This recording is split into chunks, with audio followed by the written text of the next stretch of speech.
pelo que também Deus o exaltou sobremaneira, e lhe deu o nome que está acima de todo nome, para que ao nome de Jesus se dobre todo o joelho, no céu, na terra e debaixo da terra, e toda língua confesse que Jesus Cristo é o Senhor, para a glória de Deus. Aleluia, aleluia. Haverá um tempo, irmãos e irmãs, que este universo estará tomado de adoração. A Bíblia fala que aqueles que estão nos céus, na terra e debaixo da terra, aqueles mesmos que negaram o Senhor, irão reconhecer: Ele é Rei, Ele é o Senhor, merecidamente Ele está sentado no mais alto elevado trono desse universo. Este é o teu Senhor Jesus. É este pelo qual nós nos reunimos, no nome de quem nós nos encontramos agora. Que Senhor maravilhoso é este! Vamos orar, vamos pedir que Ele nos ajude pelo Seu Espírito nessa noite. Maravilhoso Senhor, nós somos tão gratos a Ti. Nós pedimos que pelo Teu bondoso agir, pela ação maravilhosa do Espírito Santo, nós tenhamos nessa noite corações ensináveis, corações tratáveis. Quebra todos os nossos preconceitos, Senhor. Faça calar a nossa carne. Ajuda-nos pelo Teu Espírito a ouvir a Tua voz. Ajuda-nos pelo Teu Espírito a compreender o Teu falar nessa noite. Não queremos sair desse encontro do mesmo modo pelo qual aqui nós achegamos. Transforma-nos pelo Teu poder. Queremos ser parecidos contigo. Queremos que a Tua palavra seja uma experiência prática em nossas vidas. Não queremos ser meros ouvintes dela. Abra o livro de Tiago uma vez mais para nós nessa noite.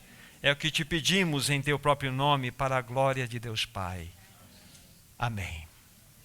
Vamos tomar nosso livro de Tiago, capítulo 5. Vamos ler algumas porções e vamos fazer algumas considerações também introdutórias. Tiago, capítulo 5.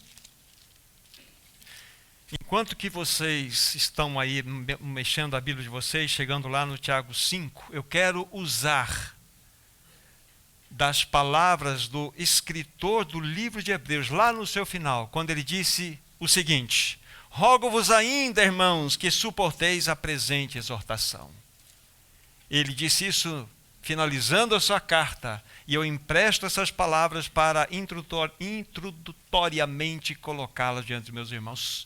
Suportem a presente exortação. Que o Senhor fale ao nosso coração, que Ele faça trepidar a nossa alma, que realmente Ele ganhe em nosso coração um pouco mais nessa noite. Tiago capítulo 5, vamos ler os 4 primeiros versículos. Atendei agora, ricos, chorai, lamentando por causa das vossas desventuras, que vos sobrevirão. As vossas riquezas estão corruptas, e as vossas roupagens comidas de traça. E o vosso ouro e a vossa prata foram gastos de ferrugens, e a sua ferrugem há de ser por testemunho contra vós mesmos, e há de devorar como fogo as vossas carnes. Tesouros acumulastes nos últimos dias, e eis que o salário dos trabalhadores que ceifaram os vossos campos, e que por vós foi retido com fraude, está clamando, e os clamores dos ceifeiros penetraram até os ouvidos do Senhor dos Exércitos. Até aqui. Segunda porção, nesse mesmo livro, capítulo 5, versos 7 a 9. Se depois, irmãos, pacientes até a vinda do Senhor, eis que o lavrador aguarda com paciência o precioso fruto da terra, até receber as primeiras e as últimas chuvas. Sede vós também pacientes e fortalecei o coração, ou vosso coração, pois a vinda do Senhor está próxima. Irmãos, não vos queixeis uns dos outros para não serdes julgados. Eis que o juiz está às portas. E por fim, capítulo 5, versículos 13, iniciando até o verso 18.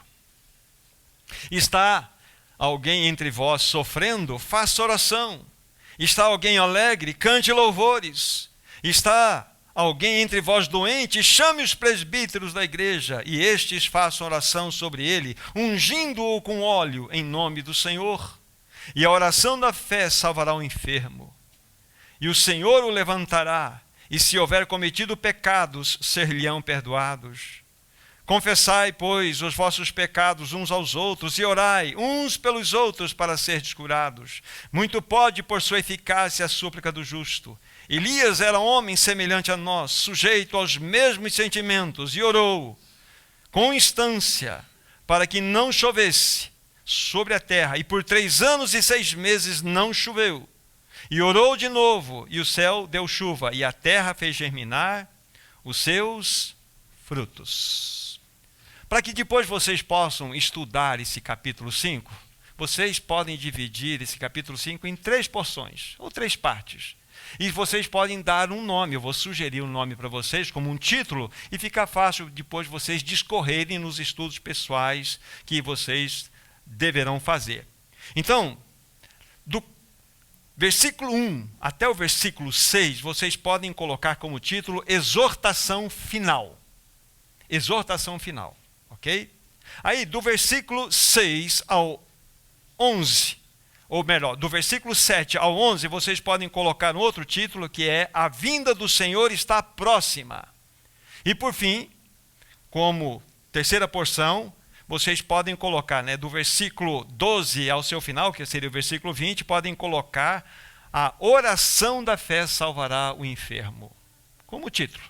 Aí depois, nos estudos pessoais, vocês podem discorrer em cima dessa, vamos dizer assim, dessa sugestão que eu estou colocando para vocês. Quando nós colocamos nossos olhos na primeira sessão, nos 6 primeiros versículos, nós observamos algo muito interessante.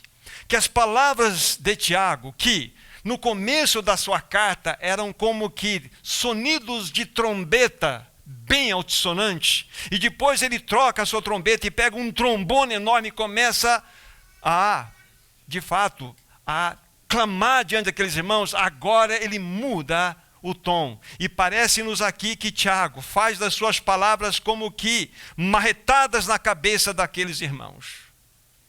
O que mais? Ele é profundamente enérgico com aqueles irmãos a quem ele está se dirigindo.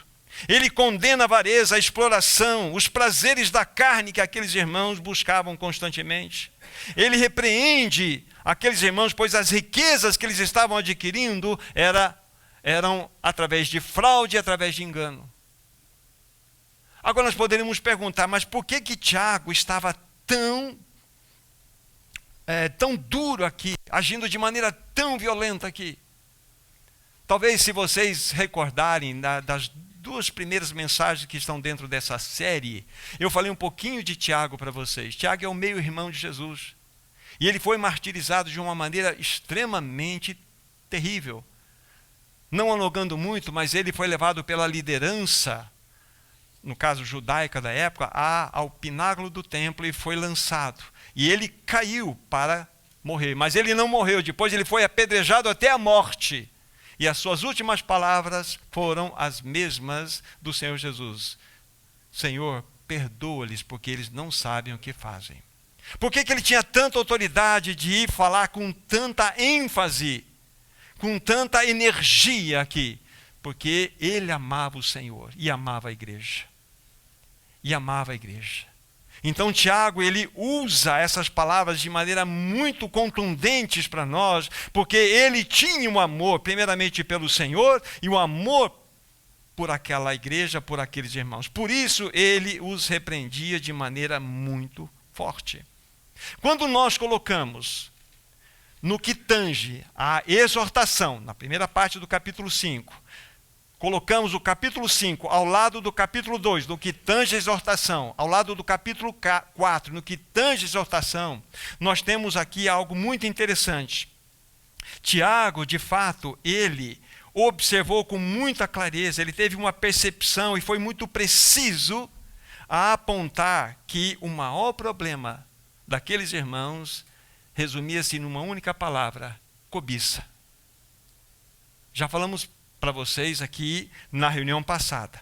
E por que eles tinham cobiça? Porque eles eram insatisfeitos dentro dele mesmos. E porque eles eram insatisfeitos em si mesmos? É porque eles eram cheios deles mesmos.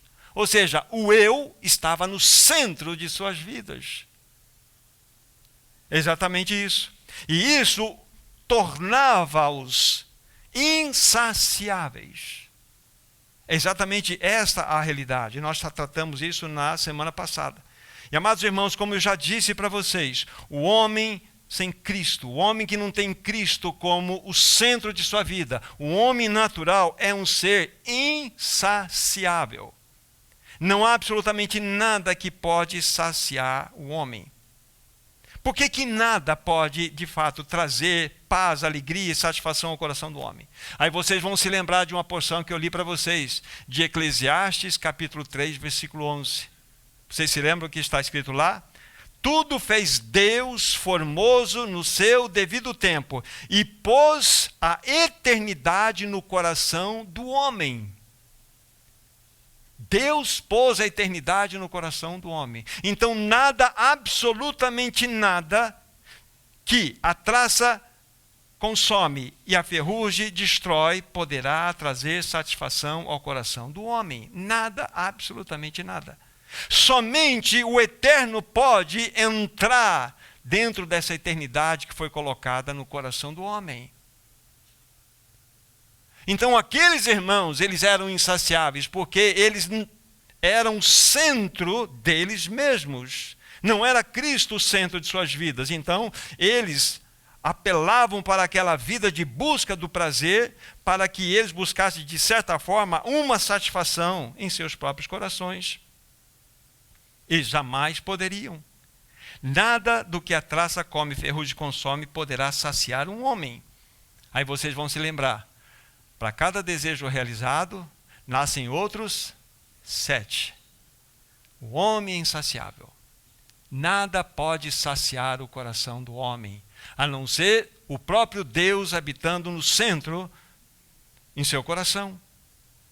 O problema da cobiça do coração do homem, da sua insatisfação, dessa realidade dele ser insaciável, é algo antigo. Agora abram comigo, Eclesiastes capítulo 2. Como eu disse aos meus irmãos, citando a palavra do autor de Hebreus, suportem-me ainda a presente palavra de exortação. Eclesiastes capítulo 2. Nós não vamos ler todos os versículos, mas os 11 primeiros versículos nos mostram realidades incríveis para nós. Eu quero que vocês observem. Depois vocês vão ter, não agora, oportunidade de grifar todas as vezes que a palavra me, mim, meu, eu, inclusive, quando ele estiver no sujeito oculto, quantas vezes aparecem aqui? Já vou dar a dica para vocês, em 11 versículos, 34 vezes. Então deixe eu mostrar para vocês o que é o retrato de um coração insatisfeito. Aqui estamos falando de Salomão. A partir do versículo 4... Então, eu vou falando assim, a partir do versículo 4, avançando até um pouco além, mostrando o sujeito na posição oculta. Eu empreendi, eu edifiquei, eu plantei, eu fiz, eu tive, eu comprei, eu possuí, eu amontoei para mim, eu provi-me, eu engrandeci. Isso eu estou lendo na sequência, para vocês enxergarem a quantidade de vezes que nós temos nas Escrituras Sagradas aqui, o destaque do eu no centro. Agora, para que vocês entendam, olha só o final da conclusão do próprio Salomão em relação a tudo aquilo que ele alcançou, de tudo aquilo que os olhos dele desejaram. Ele não negou absolutamente nada daquilo que o seu coração ansiava. Versículo 11, é o que ele fez. Ele colocou na balança. Considerei as obras que fizeram as minhas mãos, como também um trabalho que eu, com fadiga, havia feito. E eis que tudo era vaidade, correr atrás do vento, e nenhum proveito havia debaixo do sol. Ou seja, ele era um vazio. Nada, absolutamente nada que você possa alcançar nesse universo que está sofrendo aí os efeitos da terceira lei da termodinâmica, chamada entropia. Esse universo está envelhecendo, cada vez mais, ele está morrendo. O céu está morrendo, todos estão morrendo, nós estamos morrendo. Tudo morre. Essa é a força dessa lei chamada entrópica, ou lei da entropia. Então, nada que está dentro desse quadrante do universo que você possa ter, fazer e alcançar, vai lhe trazer paz, porque Deus colocou a eternidade dentro de você. Só o eterno pode gerar paz em você. E aqueles irmãos, eles estavam colocando o próprio umbigo, o próprio eu, no centro de todas as coisas. Vocês se lembram quando eu falei rapidamente para vocês da experiência da mulher samaritana, do capítulo 4 de João? Ela tinha 5 maridos e estava vivendo com um homem que não era o seu marido. E ela foi lá naquela fonte, ao meio-dia, buscar água. E Jesus falou assim, olha, você vai vir voltar muitas vezes aqui, mas você vai ter sede, você vai ter sede. Mas se você beber da água que eu lhe der, você não precisará mais voltar aqui a essa fonte. Fonte errada, fonte errada. Então, quando você e eu bebermos da verdadeira água, que procede da fonte da vida, que é Cristo, então você encontrará satisfação. É Ele no centro, o nosso amado Senhor no centro. Então aqueles irmãos que estavam sendo exortados por Tiago, na realidade, eles inverteram o processo, eles colocaram o seu próprio eu no centro de todas as realidades da sua vida. Eles eram insaciáveis, porque estavam bebendo e buscando nas fontes erradas. Agora, voltem para Tiago capítulo 5. Só para nós considerarmos aqui como foi que Tiago, então, ele vai mostrar aqui que Deus trataria com eles caso eles não se arrependessem. Tiago capítulo 5. Deixa eu só destacar uma coisa aqui importante. Veja só, no versículo 1 de Tiago 5, está escrito aí, tendei agora ricos, chorai, lamentando por causa das vossas desventuras. Versículo 2, vossas riquezas. Versículo 2, vossas roupagens. Versículo 3, vosso ouro. Versículo 3, vossa prata. E versículo 4, vossos campos. Então percebam que eles estavam colocando-se no centro de todas as coisas. Agora sim, aquilo que Tiago coloca como uma palavra exortativa para eles, caso eles permanecessem daquela forma. Verso 5, tendes vivido regaladamente sobre a terra, tendes vivido dos prazeres, tendes engordado o vosso coração em dia de matança, e tendes condenado e matado o justo, sem que ele vos faça resistência. Isso aqui é muito interessante, a consideração que Tiago faz aqui. Essa expressão aqui, que diz assim, tendes engordado o vosso coração em dia de matança. Sabe o que Tiago tinha em mente aqui? Eu fui buscar alguns autores. Então pensa aquele dono que tem o seu boi. Ele está cuidando daquele boi todos os dias, ele leva o alimento para o boi vai engordando. Na perspectiva do boi, o boi fala assim, nossa, o dono é bonzinho, hein? Esse dono gosta de mim. O dono dá um tapinha na cabeça do boi e fala, você está ficando bonito, hein? Mas o dono está preparando ele para o matadouro, não é? E o boi pensa que ele é bonzinho. Na realidade, o que está acontecendo aqui é nessa perspectiva. O que a palavra quer nos dizer? Aqueles desenfreados estavam engordando a si mesmos em suas luxúrias, mas não sabiam que estariam prestes a serem julgados. Essa é a realidade, esse é o pensamento que Tiago está mostrando aqui para aqueles irmãos, caso eles não se arrependessem. Agora, a base do problema, esse é o ponto importante para nós aqui. A base do problema era o egocentrismo, o eu no centro.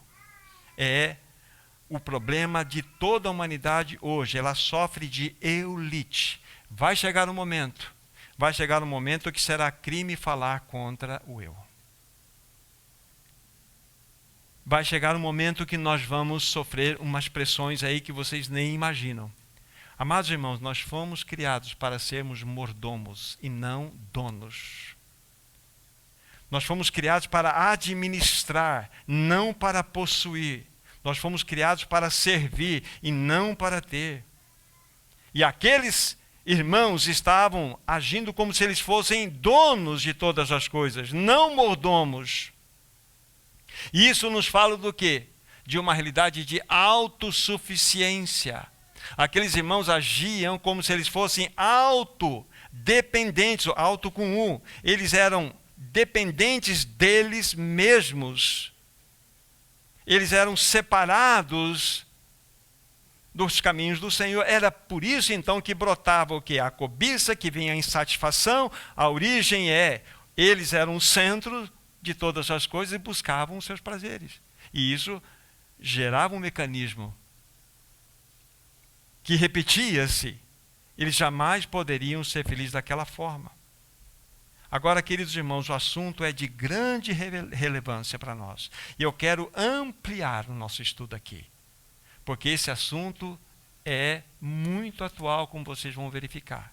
É extremamente importante que nós abordemos algumas coisas dentro desse contexto que nós estamos aqui nesse momento. Pergunta que eu levanto: com que propósito Deus criou o homem? Ou para que fim Deus criou o homem? Você já pensou sobre isto? Será que Deus, ao criar o homem, desejava no seu coração que ele fosse um ser independente? Será que Deus, ao criar o homem, ele desejava que esse homem fosse totalmente livre? São perguntas retóricas, mas eu preciso levantar essas perguntas para vocês. Aí uma outra pergunta: onde encontra-se a real expressão da liberdade do homem? Será que a liberdade do homem está no fato em ele fazer tudo o que quer, a hora que quer, do modo como ele quer escolher? Será que isso é liberdade? Qual é a chave bíblica que nós temos para responder, em especial, a primeira pergunta levantada: com qual objetivo Deus criou o homem? Muito importante. Espero que o Senhor me traga luz para que eu possa comunicar isto aos meus irmãos. Jeremias 10, 23. Deixe-me repassar por um texto que já apresentei aos meus irmãos, mas devido à grande importância do assunto, eu quero repeti-lo. Jeremias 10, verso 23. Lembre-se, nós vamos buscar responder a pergunta: com qual objetivo, ou por qual objetivo Deus criou o homem? Tá? Então vamos aqui pegar esse texto que para mim é chave. 10, 23 de Jeremias. Eu sei, ó Senhor, que não cabe ao homem determinar o seu caminho, nem ao que caminha o dirigir os seus passos. Preste bem atenção que está aqui. Eu sei, ó Senhor, que não cabe ao homem determinar o seu caminho, nem ao que caminha o dirigir os seus passos. Então, anotem. Deus, de modo proposital, ele omitiu da nossa criação, da criação do homem. Ele omitiu, ele tirou toda a faculdade ou poder deste homem, auto com U, dirigir-se a si mesmo. Deus não deu isso originalmente ao homem. Vou repetir. De maneira proposital, Deus omitiu, Deus não deu. Não deu o quê? Não deu ao homem a faculdade ou o poder dele autogovernar-se, dele autodirigir-se. Deus não criou o homem para que ele fosse autodependente. Muito importante. Isso vai responder tudo o que nós estamos levantando aqui. E se vocês e eu compreendemos isso muito bem, vamos entender qual é a realidade da nossa plena salvação no que tange a isto aí. Aí você pergunta, então, se não foi assim que Deus criou o homem, ou por que ele criou o homem, qual foi o seu plano original? Qual é o plano orientador de Deus para o homem? O plano orientador significa o seguinte, que o homem teria Deus mesmo como centro da sua vida. O homem não poderia e jamais pode ser o centro da sua vida, somente Deus. numa frase reta para vocês, o princípio orientador do homem seria Deus mesmo no centro. A felicidade do homem está nesse ponto, o homem ser, Deus ser o centro desse homem. A felicidade do homem encontra-se no fato de Deus ser o centro desse homem. Quando ele sai do centro, entra na cobiça, que entra na insatisfação e entra na questão de ser insaciável. Então o que nós precisamos, Evandro, é Cristo no centro. Todas as vezes que nós removemos Cristo do centro e o eu toma conta, nós somos infelizes. Totalmente infelizes. A independência do homem, guarde bem isso, nunca foi da vontade de Deus, nunca foi. Vamos pensar no animalzinho chamado ovelha. Vocês sabiam que quando Deus criou a ovelha, Deus também omitiu na criação da ovelha todo o mecanismo de defesa? A ovelha não se defende, porque ela é uma figura de Cristo, inclusive. Quando a ovelha ela toma um susto muito forte, ela cai e ela não consegue se levantar. Ela faz assim, ó. Ela precisa de ajuda, tão tola que ela é. Se em todo aquele rebanho há um susto e há um precipício e as primeiras se lançam no precipício, todo o rebanho pula. E por fim, quando você vê a degola de uma ovelha, se pendura de ponta cabeça, ela fica olhando, ela não tem nada de reação. Você prepara o pescoço dela, você pega a faca e corta. Não há nada, apenas uma lágrima dos seus olhos. É assim que a ovelha reage.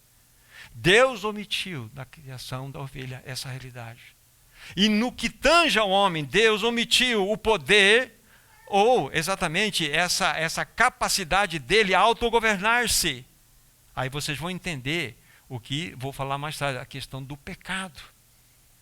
A questão do pecado, o que foi exatamente o pecado. Então, guardem isto. A independência do homem nunca foi a vontade de Deus. Agora nós precisamos voltar para o princípio, Gênesis. Vamos lá.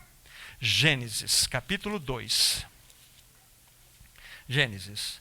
Vamos pegar por partes, peço que o Espírito Santo nos ajude agora a compreender o passo a passo daquilo que temos que falar aos irmãos. Gênesis capítulo 2, quero destacar primeiramente o versículo 7. Então formou o Senhor Deus ao homem do pó da terra e lhe soprou nas narinas o fôlego de vida. E o homem passou a ser uma alma vivente. A palavra vida que encontra-se aqui no singular, no seu original, é plural, vidas.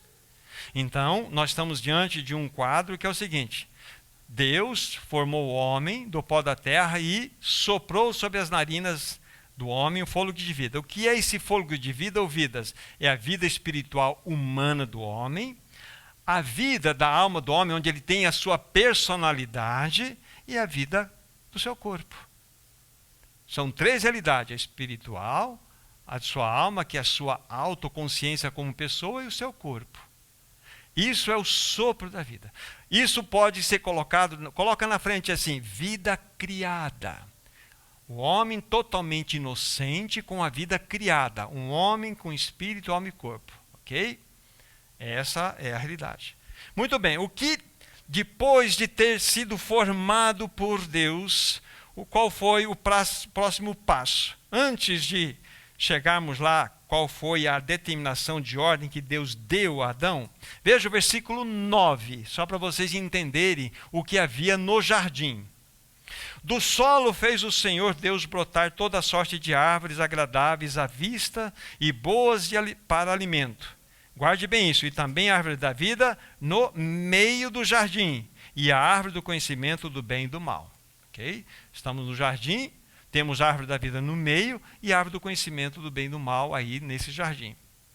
Agora sim, a ordenança divina.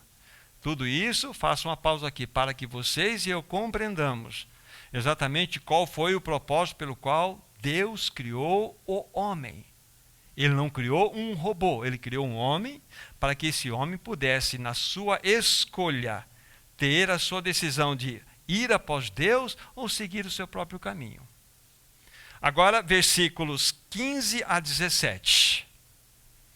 Depois do homem ter sido formado à sua imagem e semelhança, né, ter soprado nas narinas o fôlego de vida, como nós falamos, aí tomou, pois, o Senhor Deus ao homem e o colocou no jardim do Éden para o cultivar e guardar. E o Senhor Deus lhe deu esta ordem: de toda a árvore do jardim comerás livremente, mas da árvore do conhecimento do bem e do mal não comerás, porque no dia em que dela comeres, certamente morrerás. Se você quiser, para que você tenha um entendimento do que está sendo dito aqui, colocar embaixo ou ao lado da palavra ou a expressão árvore do conhecimento do bem e do mal, coloca aí independência. Independência, ok? Lógico, ela não está mencionada aqui, mas foi mencionada no versículo 9. A árvore da vida. Coloca debaixo da palavra aí, a expressão árvore da vida, dependência. Ok? Porque a árvore da vida ela é composta de frutos que apontam-nos para Cristo Jesus. Dica para vocês. Querem estudar mais sobre isso? 2 livros. São 3 volumes de Watchman Nee. O primeiro deles é suficiente, O Homem Espiritual de Watchman Nee. Pegue lá. O segundo livro de Christian Shane, O que é o Homem? Tem um capítulo que ele fala só sobre isso, com bastante detalhes. Se você quiser aprofundar naquilo que está sendo dito aqui. Então, abaixo da árvore do conhecimento do bem e do mal, independência. A árvore da vida, que aparece lá no versículo 9, coloca dependência. Lembra-se, o homem é inocente. Espírito, alma e corpo. Muito bem. Então aqui está o quadro. Deus colocou este homem nesse jardim e deu esta ordenança, dizendo que se ele comesse da árvore do conhecimento do bem e do mal, certamente ele morreria. Morreria. Ou seja, sairia do seu estado de inocência, lógico. Vamos pegar capítulo 3, versículo 6 até o versículo 10. Aí nós temos todos os desenrolar que aconteceu no jardim, que não é importante para nós agora, no acontecimento, mas vejamos o que aconteceu na decisão errada que Adão tomou. Coloco Adão porque Deus colocou a sua ordem diretamente para o homem, não para a mulher. Vendo a mulher que a árvore era boa para se comer, agradável aos olhos e árvore desejável para dar entendimento, tomou-lhe do fruto e comeu, e deu também ao marido, e ele comeu. Olha só, abriram-se então os olhos de ambos, e percebendo que estavam nus, coseram folhas de figueira e fizeram cintas para si. Quando ouviram a voz do Senhor Deus, que andava pelo jardim pela viração do dia, esconderam-se da presença do Senhor Deus, o homem e a mulher, por entre as árvores do jardim. E chamou o Senhor Deus ao homem e lhe perguntou: onde estás? Ele respondeu: ouvi a tua voz no jardim, eu porque estava nu, tive medo e me escondi. Aqui está. Também, permita-me dizer o seguinte, na terceira mensagem desta série, nós tratamos com muitos detalhes a questão da tão grande salvação, que é a salvação do espírito, que é a salvação da alma, que é a salvação do corpo. Lá tem muitos detalhes. Aqui nós vamos passar por alguns para efeito daquilo que nós queremos atingir com os irmãos nessa noite. Então, a pergunta que nós devemos levantar agora: o que aconteceu?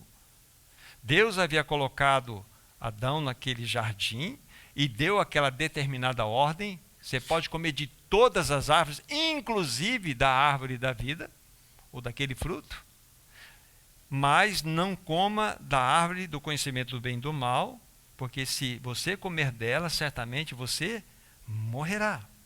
E o que aconteceu? A mulher vendo, a fruta era agradável aos olhos, bom entendimento, etc. E comeu e deu ao marido, e ele comeu. Mas o que mais chama atenção aqui é o versículo 7. Deus havia dito que ele certamente morreria. Só que no versículo 7, a primeira palavra que aparece na minha versão aqui é: abriram-se os olhos. Morreu ou não morreu? É por isso que o homem, então, na sua realidade tricotômica, mostra-nos que verdadeiramente ele morreu na sua realidade aqui espiritual. Ele morreu no seu espírito. E o que significa morte espiritual? Significa que o espírito de Adão foi arrancado fora? Não, significa rompimento de comunhão. Significa rompimento de comunhão por causa do pecado. E qual foi a decisão que Adão tomou? De ter uma vida independente. Conhecimento do bem e do mal. É isso que nós estamos vendo aqui. Adão perdeu a comunhão com Deus. O seu espírito morreu, ficou separado de Deus. Ele escolheu a independência. Rompeu-se completamente esse processo.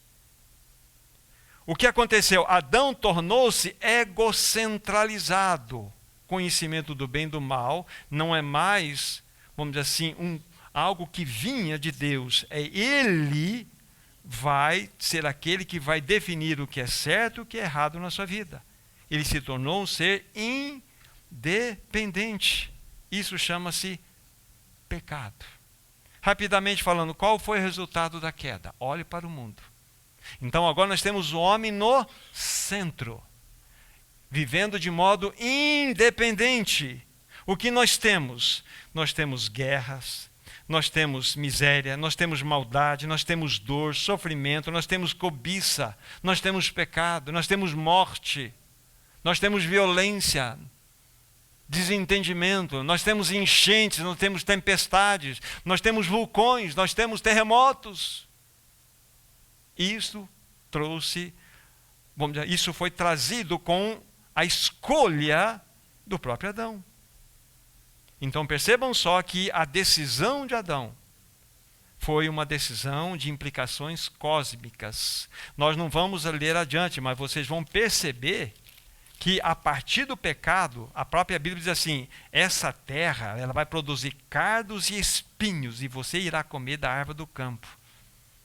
Você agora vai, pelo suor do teu rosto, buscar o seu pão.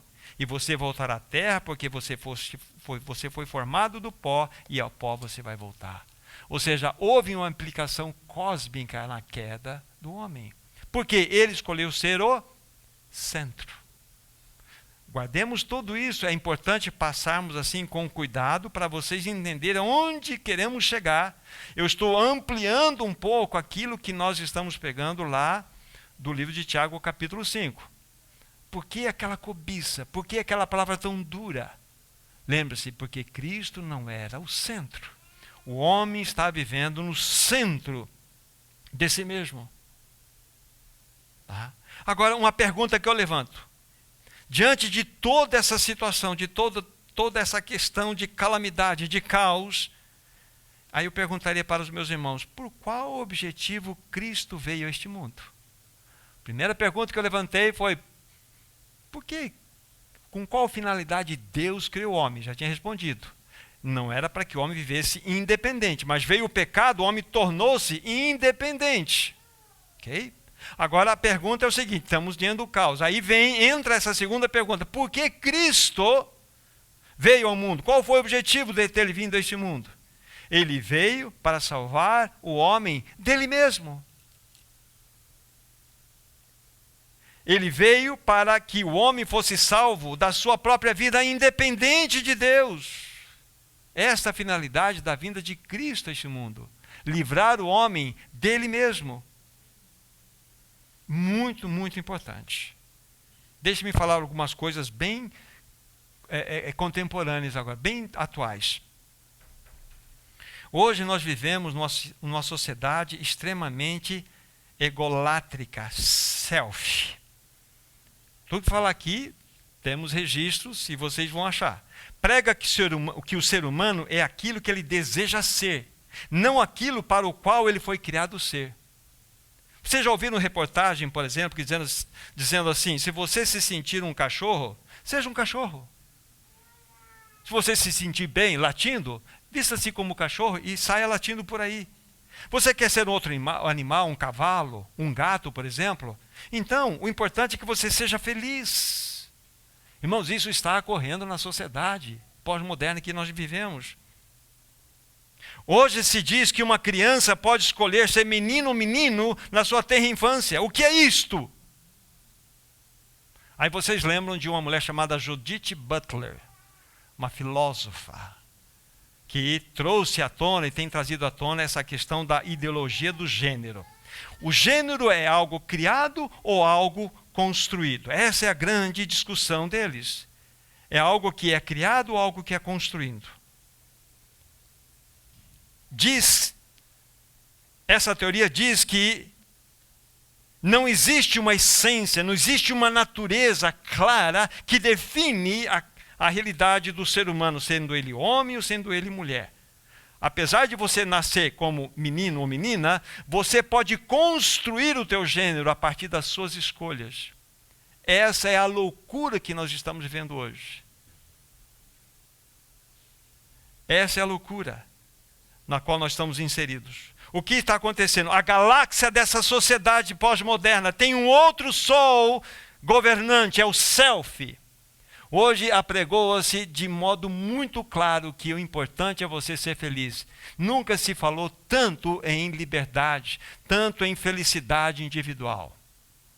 Hoje o que é importante é você ser feliz. Todo mundo tem o direito de ser o que deseja no seu coração.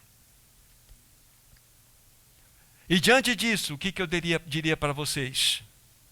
Irmãos, o fim da sociedade humana está chegando. A estrada para a entrada do anticristo nesse mundo está quase concluída. E o selfie é o adorno principal dessa rodovia. Não tenho a menor dúvida disso. O mundo está em decadência plena. Ah, pais, cuidem dos seus filhos. Vocês não sabem o que acontece dentro das escolas. Há uma mentalidade caída governando todas as coisas. E a grande tacada é inflar tudo aquilo que supõe-se ser a sua plena manifestação de libertação. Coloque o seu ego em cima. Seja feliz. Que loucura! Deus nos criou com um propósito, em essência. Então todas essas teorias arrancam Deus do centro e colocam o eu, o self. Estou aproveitando tudo que nós estamos vendo lá em Tiago para mostrar essa importante verdade para vocês. Um filósofo polonês chamado Zygmunt Bauman morreu em 2017. Ele foi aquele que desenvolveu o seu pensamento sobre a sociedade líquida onde nós estamos vivendo. Hoje não existe mais absolutos, não existe mais nada concreto de verdade. Tudo é moldável, tudo é como na gelatina. Você pode fazer a sua forma. A moral, ela é moldada. Os valores são moldados. A verdade, ela é moldada conforme você deseja. Ou seja, tudo é relativo. Perdeu-se completamente a solidez, o absoluto. Tudo gravita em torno do eu. Tudo gravita em torno do self. É um tempo muito difícil que nós estamos vivendo. Lembre-se que eu falei lá atrás, irmãos, rogo-vos ainda por um tempo, suportem a presente palavra de exortação. Mas diante dessa situação toda, é que nós devemos olhar. A pergunta anterior que eu fiz, por que Cristo veio a este mundo? Para salvar o homem dele mesmo, para libertá-lo dessa prisão terrível e maligna. Ele, o self, eu, mim, minha. Agora, consideremos um pouquinho a vida do Senhor Jesus. Vejam como ele viveu enquanto ele desenvolveu seu ministério aqui na terra. Vamos pegar um outro texto aqui. João capítulo 5. Vamos para João capítulo 5, por favor. João capítulo 5. Versículo 30. Vamos pegar três versículos, eu creio que são suficientes. João 5,30 diz assim: eu nada posso fazer de mim mesmo. Na forma por que ouço, eu julgo. O meu juízo é justo, porque não procuro a minha própria vontade, e sim a daquele que me enviou. Quem é o centro aqui, Jesus ou o Pai? É o Pai. Jesus é absolutamente Deus. Jesus tem todas as prerrogativas divinas, só que ele escolheu, ele decidiu não se valer dessas prerrogativas divinas quando ele veio ao mundo, ainda que ele fosse divino. Ele escolheu viver de modo plenamente humano. E nessa condição, ele queria mostrar que o caminho da dependência plena de Deus é o caminho da felicidade do homem. Por isso que está escrito aqui, eu não procuro a minha própria vontade, sim a daquele que me enviou. Capítulo 6, versículo 38, desse mesmo Evangelho de João. Porque eu desci do céu não para fazer a minha própria vontade, sim a vontade daquele que me enviou. Jesus tinha algum problema na sua vontade? Mas é óbvio que não. Mas como um homem pleno, ele então escolhe viver de modo submisso, dependente do seu pai. Esta é a realidade. Não como Adão fez, buscando a sua independência, e olha o resultado aí. Qual é o maior grau de liberdade que uma pessoa pode encontrar na sua experiência? Ser 100% escravo de Cristo. A pessoa mais livre desse universo é a pessoa que é 100% escravo de Cristo. É quando Cristo é o centro absoluto da sua existência. E mais um texto, só para fecharmos esse pensamento do ministério de Jesus, João 4, verso 34. Veja qual era o cardápio que Jesus tinha. Disse-lhe Jesus, a minha comida consiste em fazer a vontade daquele que me enviou e realizar a sua obra. Sérgio, você está ouvindo isso aqui? Qual era o cardápio de Jesus? Fazer a vontade do seu Pai. Isso ele está mostrando para nós que o caminho é uma vida de dependência, de plena dependência. É 4:34 de João. Nós não vamos lá, mas anotem Salmo 40, versículo 8. A Bíblia fala lá, Jesus ali é um texto teofânico, ele mostra assim que eu tenho prazer em fazer a tua vontade. Eu me alegro, eu me regozijo em fazer a tua vontade. A alegria dele, de Jesus, estava em fazer do seu Pai o centro de toda a sua existência. Não será diferente conosco. O centro da infelicidade do ser humano é quando ele coloca o seu eu, a sua vontade na ponta, no centro. O que Cristo veio fazer então? Ele veio libertar o homem. E de que modo ele fez isto? Sabe o que ele fez? A única solução para o homem, crucificá-lo juntamente com ele naquela cruz. Vamos ver os passos? Deixa eu lembrar de um texto tão lindo da palavra de Deus, João 12, 32 e 33. Vocês se lembram que está escrito lá? E eu, quando for levantado da terra, atrairei todos a mim mesmo. Mas o 33 explica o porquê. E isto dizia, significando o gênero de morte que haveria de experimentar. Ele não nos atraiu no monte da transfiguração, ele não nos atraiu no monte das oliveiras, ele não nos atraiu em nenhum outro lugar, a não ser na sua cruz. Porque Jesus bem sabia e sabe que a única solução para nós é quando nós experimentamos a nossa morte com ele. O que diz Gálatas 2, 19 e 20?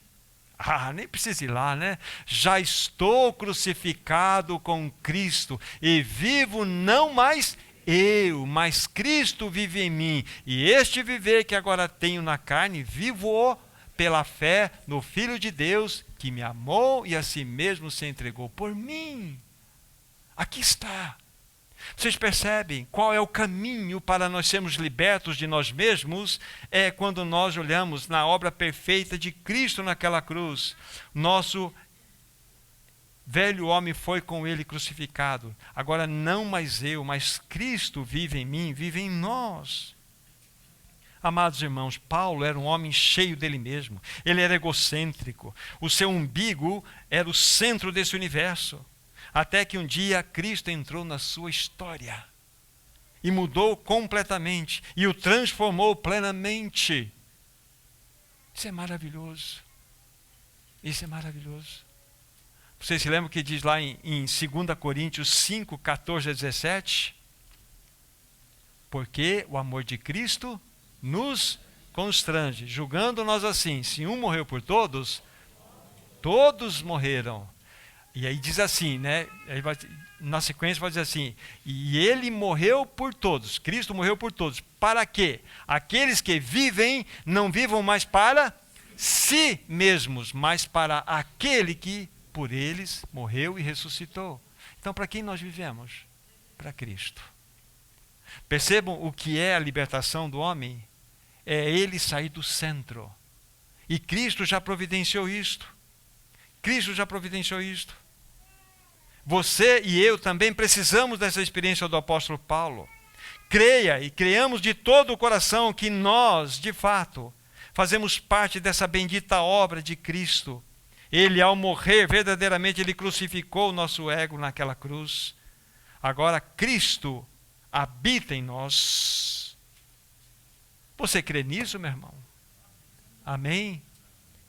Agora, para finalizar esse pensamento, João 6,57. Vejam só que texto precioso. João 6,57. João 6,57. Diz assim. João 6,57. Assim como o Pai que vive me enviou, e igualmente eu vivo pelo Pai. Também quem de mim se alimenta por mim, agora nós vivemos por Cristo.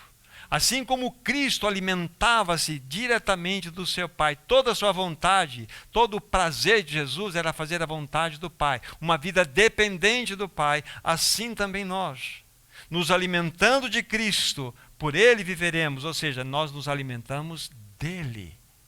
Vida dependente. Vida completamente conectada com o Senhor. Voltemos para Tiago.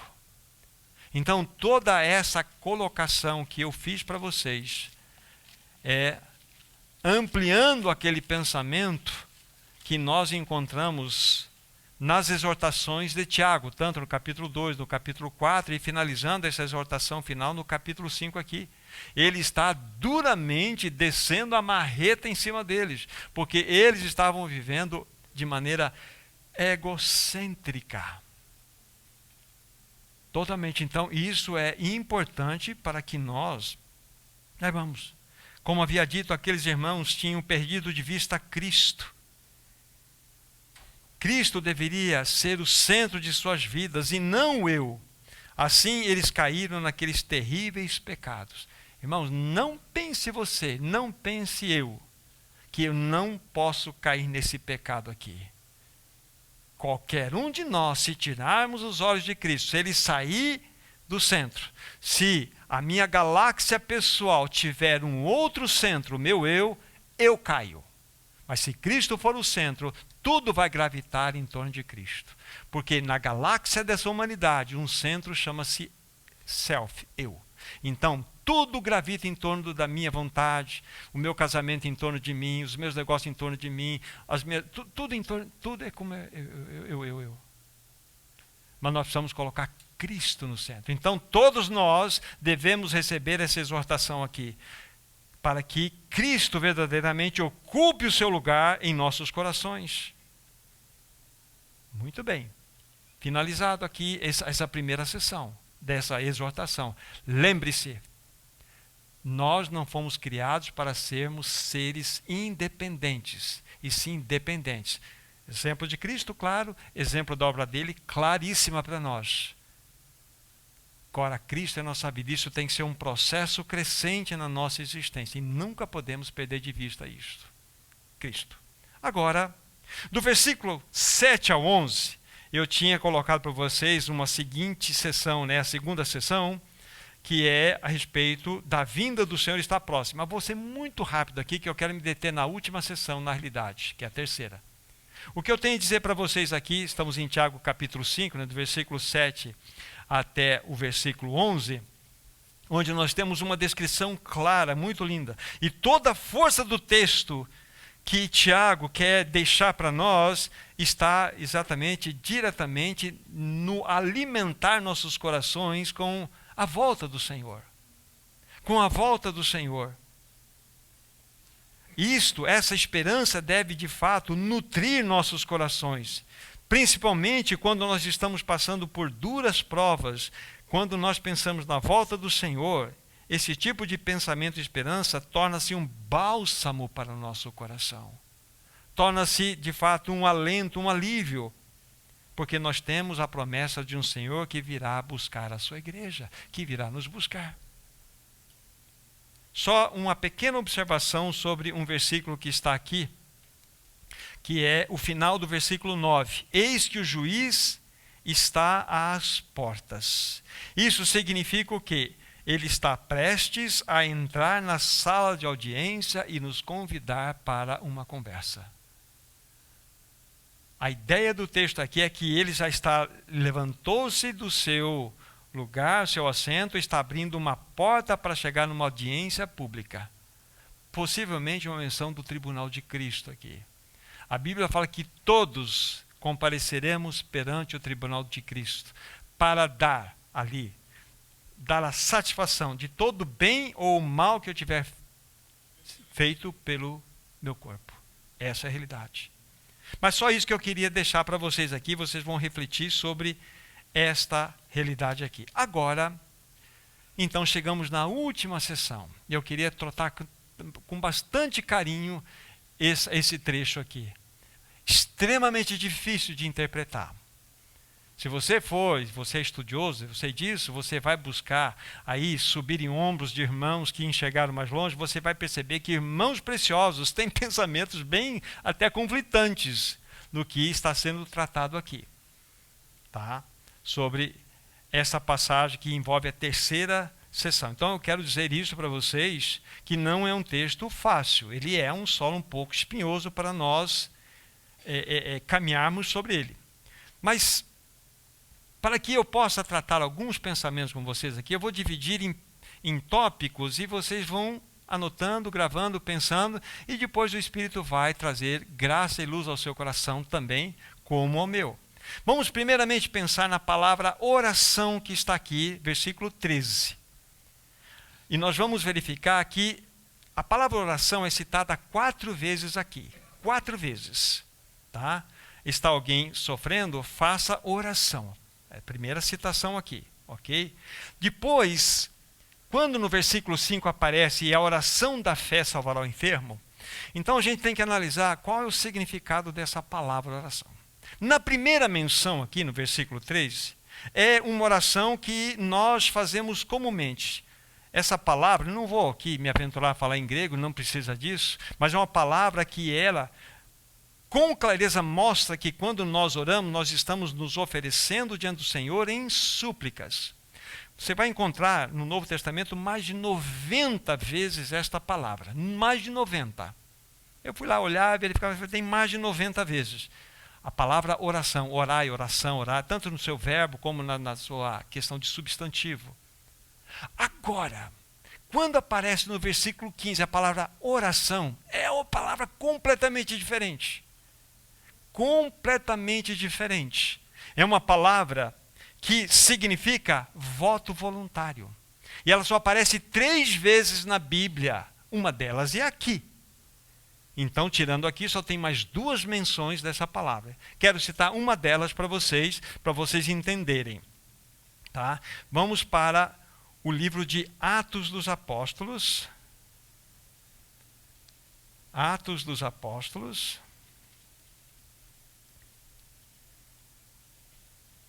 Vamos pegar o capítulo 21. Capítulo 21. E o versículo é o 23. Atos dos Apóstolos 21, 23. É a mesma palavra que está lá em Tiago. Muito importante para nós aqui. 21, verso 23. Diz assim: Faze, portanto, o que te vamos dizer. Estão entre nós 4 homens que voluntariamente aceitaram voto. Essa palavra aqui, voto. Essa palavra que está lá em Tiago. Euche, lá no grego. É totalmente diferente da outra. E ela só vai aparecer, anote, não precisamos ir lá para ganhar tempo, capítulo 18, versículo 18. Na mesma realidade, voto voluntário. Ok? Então, é um voto. Você percebe aqui que é um voto voluntário. Voltem lá para Tiago. Então, a primeira observação que eu falo ou faço para vocês a respeito para compreendermos esse texto é compreendemos o significado da palavra oração que é utilizada por Tiago. São 4 vezes e uma delas, uma única vez, no versículo 15, essa palavra tem um significado de voto voluntário. Isso muda completamente a nossa compreensão mais adiante do texto. Antes de prosseguirmos, quando a gente fala, por exemplo, de cura divina nas Escrituras Sagradas, vamos pensar que, em termos gerais, a doença, a enfermidade, ela, em última instância, é resultado da entrada do pecado no mundo. Se não tivesse pecado, não teria doença, não teria enfermidade, certo? Simples assim. É assim que nós vemos. Mas, quando nós olhamos a palavra de Deus, depois da queda, nós temos algumas causas que promovem a doença ou a enfermidade. Eu quero citar 3 delas. 3 delas para vocês.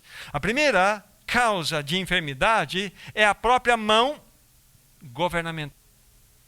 Eu vou citar um texto e depois vamos considerar um juntos aqui. Lá no Salmo 32, de 3 a 5, está escrito assim: enquanto eu calei os meus pecados, envelheceram os meus ossos pelos meus constantes gemidos de dia e de noite, porque a tua mão pesava sobre mim dia e noite. Aí fala, eu confessei o meu pecado, etc, etc. Interessante, enquanto eu calei meus pecados, a tua mão pesava. Então há aqui uma relação de que um peso, uma mão governamental de Deus estava sobre esta realidade que acabamos de apresentar. Agora, quando nós pensamos em 1 Coríntios 11, de 29 a 31, nosso irmão citou hoje pela manhã essa passagem. Vamos lá, por favor. 1 Coríntios 11, 29 a 31. É uma menção que refere-se àquele momento mais sublime da reunião da igreja, que é a mesa do Senhor.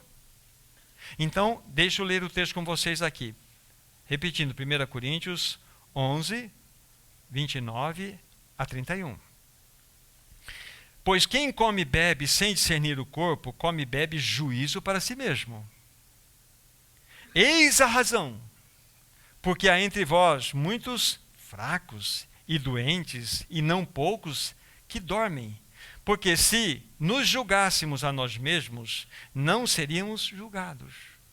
Vocês percebem uma coisa aqui importante, que quando nós estamos diante de uma realidade espiritual, e Deus sempre irá nos medir pela medida de fé que temos. Uma coisa é a medida de fé do Evandro e a medida de fé do Joaquim, da Tereza, da Maria. É uma medida. Deus vai olhar a medida de fé de cada um e vai promover a sua palavra. Ele vai me julgar de uma forma diferente, como irá julgar vocês. Vai depender da medida de fé que nós temos. E a Bíblia está nos mostrando aqui que naquela assembleia estava havendo uma desordem. E diante daquele fator mais maravilhoso, mais elevado, que era a mesa do Senhor. Olha, quem come e bebe sem discernir o corpo, come e bebe o quê? Juízo para si, mão governamental de Deus. Podemos participar da ceia de qualquer jeito? Não. Aí, na sequência, permita-me repetir. Olha só, eis a razão, porque há entre vós muitos fracos e doentes, mão governamental.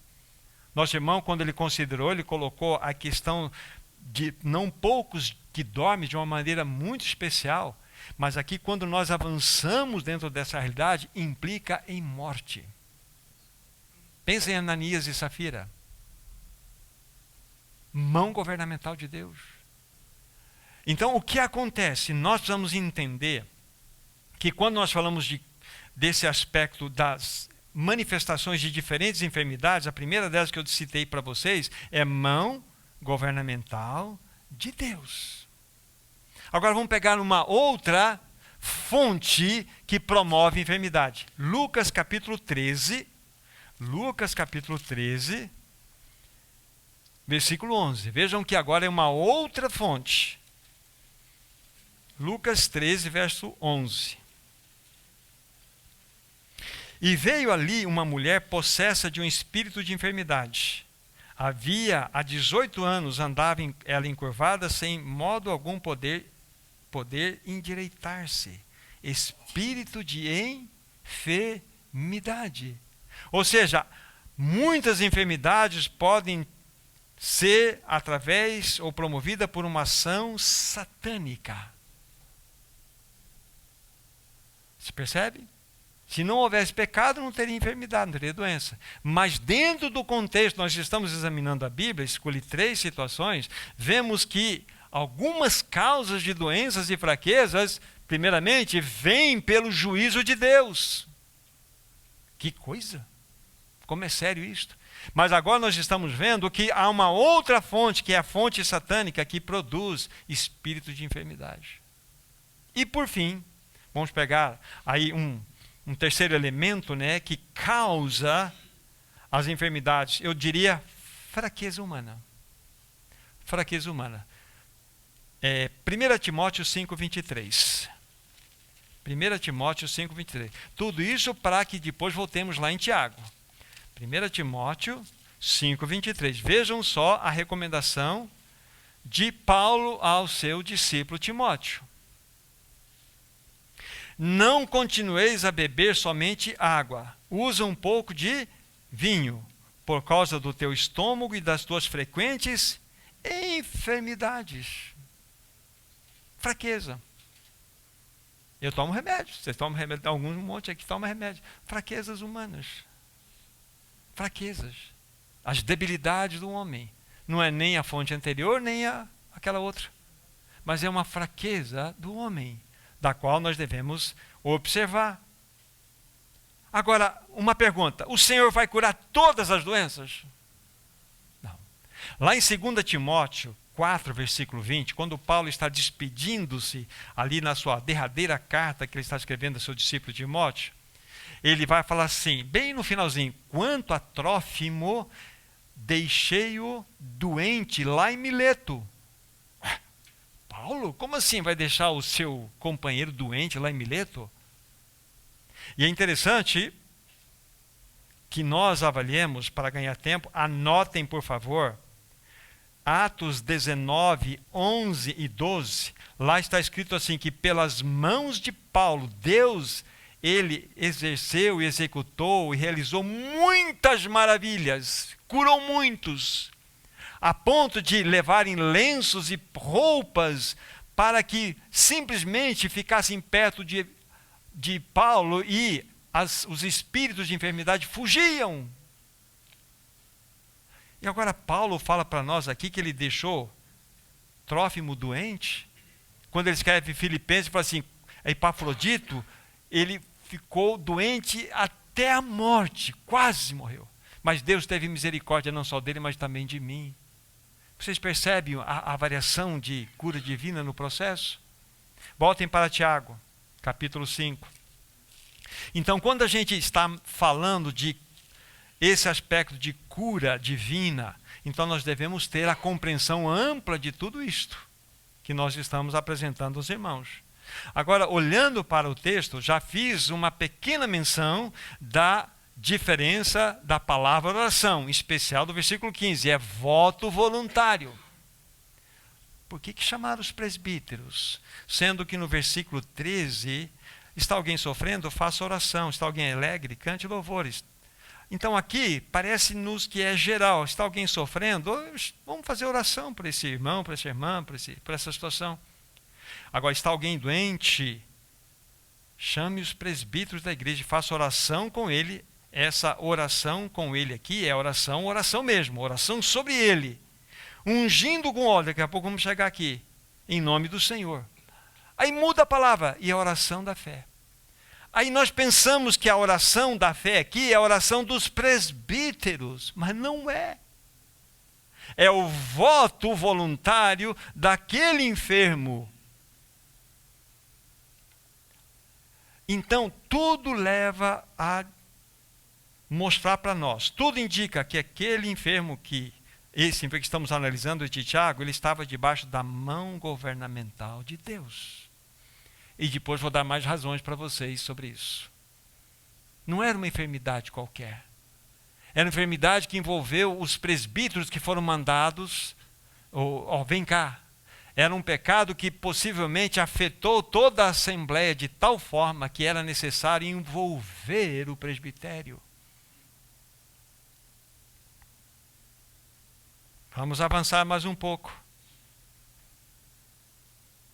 E esse pecado precisava ser tratado. Vamos falar da unção do óleo e depois vou falar mais algumas argumentações favoráveis de que essa enfermidade era uma mão governamental de Deus sobre aquele enfermo, para os irmãos avaliarem. Sobre a unção do óleo. Aqui mostra-nos e ungindo com óleo em nome do Senhor. Tá? Há duas possibilidades para nós interpretarmos esse texto. Há duas. E muitos, Moody, acho que Barclay e muitos outros estudiosos da Bíblia, eles têm um pensamento concorde que seria o seguinte: este óleo, ele simplesmente seria o quê? Um óleo aplicado com a função terapêutica, como era muito utilizado no Novo Testamento. E a palavra ungindo com óleo aqui é esfregando com óleo. A ideia é esfregar com óleo. É aqui. Essa é a ideia. Então, a primeira possibilidade de interpretar, é um texto difícil, seria então a utilização desse óleo, desse azeite, para passar sobre aquele enfermo. Talvez uma ferida exposta, nós não sabemos. Tudo é possibilidade. Mas há uma segunda situação que pode nos levar à possibilidade da utilização do óleo. Antes de dizer, o óleo não pode trazer nenhum poder espiritual sobre ele. Óleo de Israel. Vim de Israel, trouxe um tubinho de óleo de Israel. Isso aqui é o óleo. Aqui está, vou passar óleo em você, você vai ser curado. Não caiam nessa. Deus não vai transferir poder para algo material. Nunca. Então, mas se não é assim, como que nós podemos entender? Possivelmente, eu vejo que eu estou usando muitas vezes a palavra possivelmente aqui. Possivelmente, esse óleo, ele visava ter uma ação, deveria ser visto como algo simbólico da ação do Espírito Santo na vida daquele que havia pecado.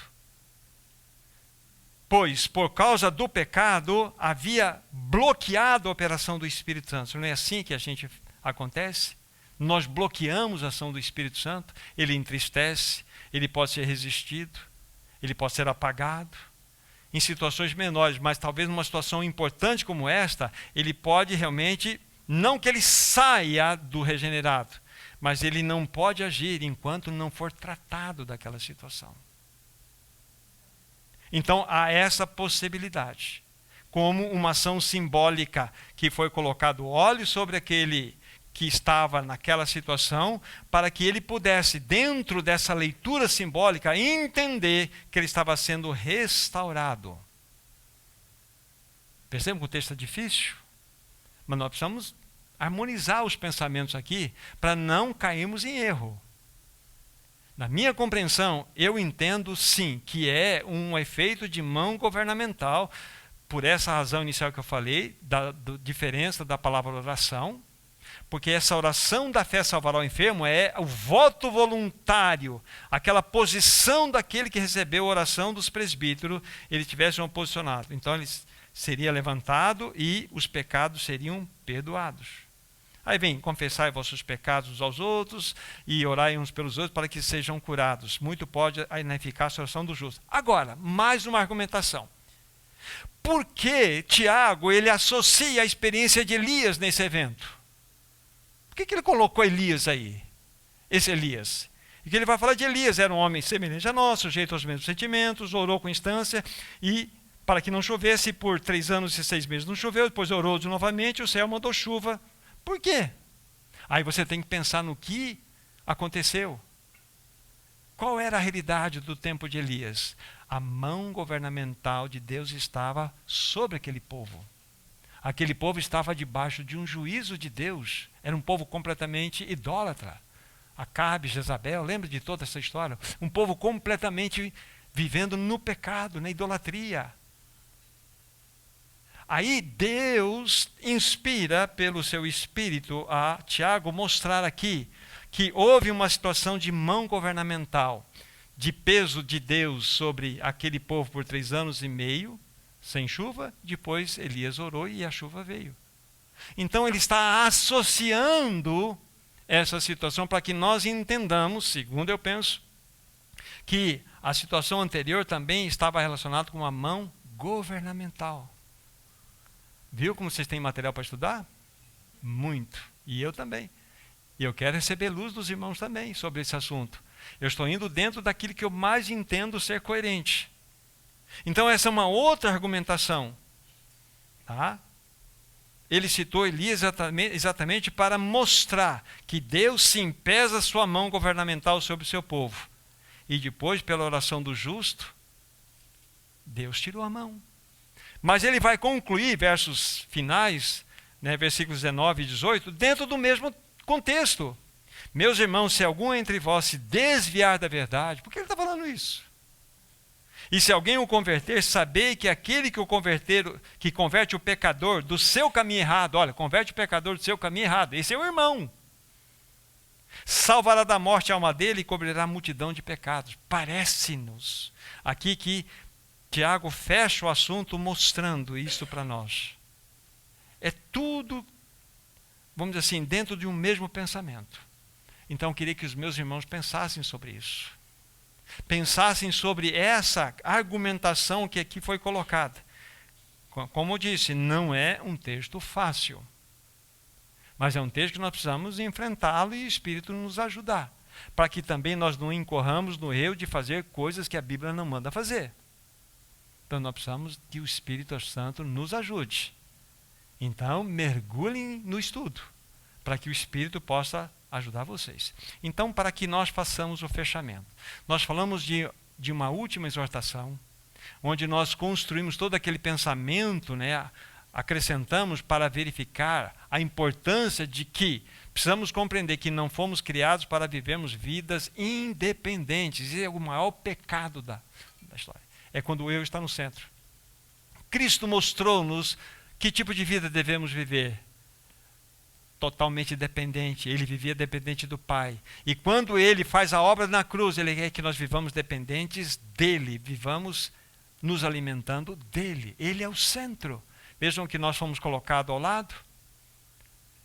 Então, para que nós possamos fugir, por exemplo, dessa palavra dura, exortativa, que Tiago deu àqueles irmãos, nós precisamos simplesmente buscar do Senhor que Ele seja o centro da nossa existência. Então, essa é uma palavra de exortação para nós também. Então, falamos dessa parte exortativa, Cristo é o nosso centro. Rapidamente falamos, né, que a nossa esperança está na vinda do Senhor, vivamos de tal forma que possamos apressar essa volta. E, por fim, colocamos aos irmãos aqui essa possível interpretação que para mim faz muito sentido, para que nós discernamos, principalmente naquilo que foi falado, a vontade do Senhor no que tange a oração, a cura divina. Ok? Então que o Senhor nos ajude, que verdadeiramente Ele possa ganhar nossos corações. E assim, ainda que não esgotamos os livros de Tiago, isso é impossível, nós concluímos essa etapa, né, do estudo do livro de Tiago. Que o Senhor nos ajude. Que o Senhor nos ajude mesmo. Vamos orar. Querido Pai Celestial, que possamos meditar na Tua palavra com seriedade. Que todas essas verdades aprendidas se tornem vida em cada um de nós. Livra-nos de sermos técnicos de Bíblia. Leva-nos a uma experiência profunda e verdadeira. Nós queremos ser praticantes da Sua palavra, não meramente ouvintes, Senhor. Senhor, obrigado pela Tua exortação. Nós não queremos ser apanhados de surpresa. Nós não queremos outro centro na nossa existência a não ser o Senhor mesmo. Que Tu sejas o centro da nossa existência. Ajuda-nos a viver de tal forma que apreciemos a Tua volta. E, Senhor amado, abre o nosso entendimento Nós somos tão débeis para compreender a Tua palavra. Mostra-nos tudo aquilo que o Senhor quer nesse tempo do fim, com respeito aos dons espirituais em nosso meio, Senhor, ao mesmo dom de cura, a realidade da cura divina, mas nos dê uma compreensão correta da Tua palavra, Senhor. Ajuda-nos a avançar, Senhor. Guarda o Teu povo, leva-o na Tua segurança, em nome de Jesus. Amém, Senhor. Amém.